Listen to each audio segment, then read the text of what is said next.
সীমান্তের সঙ্গে ওতপ্রোতভাবে জড়িত করিডোর বা রিলিজ চ্যানেলের কথা বলা হয়েছে। এই প্রত্যেকটা বিষয় যেন রাজনৈতিক দলগুলোর সঙ্গে আলাপ আলোচনা করে তারপরে সরকার সিদ্ধান্তে আসে, এই ব্যাপারে জাতীয় নাগরিক পার্টি এনসিপির পক্ষ থেকে আমরা স্পষ্ট বক্তব্য আগেও দিয়েছি।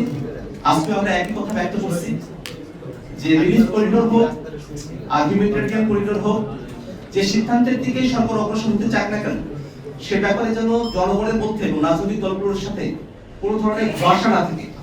করিডোর ইস্যুতে সরকারের তরফ থেকে আমরা দুই ধরনের বক্তব্য শুনেছি, যেটা স্পষ্টতই একটা ধোঁয়াশার জায়গা তৈরি করেছে।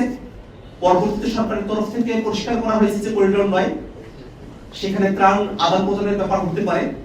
আমরা সেখানেও বলেছি যে ত্রাণ আদান প্রদানের ব্যাপার হলেও সেটা আসলে কার কাছে নিয়ন্ত্রণ থাকবে, সেটা কিভাবে পরিচালিত হবে, বাংলাদেশের স্বাধীনতা সার্বভৌমত্ব বা মানচিত্রের কোন ধরনের হুমকি সেখানে তৈরি হবে কিনা, প্রত্যেকটা বিষয়ে পরিষ্কার করে রাজনৈতিক দলগুলোর সঙ্গে আলাপ আলোচনা করে তারপরে যে অন্তর্বর্তীকালীন সরকার সিদ্ধান্ত গ্রহণ করে।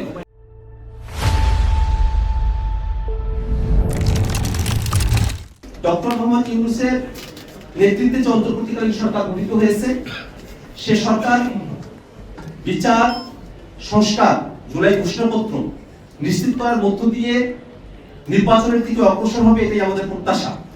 সে সরকারকে 5 বছর ক্ষমতায় থাকতে হবে, একটা দীর্ঘ সময় কাজবিহীনভাবে সরকার সময় পাবে এমনটা আমরা মনে করি না। আমরা মনে করি অন্তর্বর্তীকালীন সরকার সময় পাবে তার কাজের ভিত্তিতে, যে কাজের জন্য যে আকাঙ্ক্ষার ভিত্তিতে অন্তর্বর্তীকালীন সরকার গঠিত হয়েছে, সে আকাঙ্ক্ষাগুলো পূরণ করে অন্তর্বর্তীকালীন সরকার তাদের দায়িত্ব সমাপ্ত করে নির্বাচনের দিকে অগ্রসর হবে। সেক্ষেত্রে অন্তর্বর্তীকালীন সরকারের তরফ থেকে ডিসেম্বর থেকে জুনের যে সময়সীমার কথা বলা হয়েছে, আমরা বিশ্বাস করি যে অন্তর্বর্তীকালীন সরকারের যদি সদিচ্ছা থাকে এবং রাজনৈতিক দলগুলোর যদি সরকারের প্রতি সহযোগিতাপূর্ণ মনোভাব থাকে, এই সময়কালের মধ্যেই বিচার, সংস্কার, জুলাই ঘোষণাপত্র, জুলাই সনদকে দৃশ্যমান করে নির্বাচনের দিকে সরকার অগ্রসর হতে পারে। অতএব 5 বছরের যে ক্যাম্পেইন বা 5 বছরের যে আলোচনা চলছে, তার সঙ্গে দলগতভাবে জাতীয় নাগরিক পার্টি এনসিপির কোনো সংযুক্তি নেই।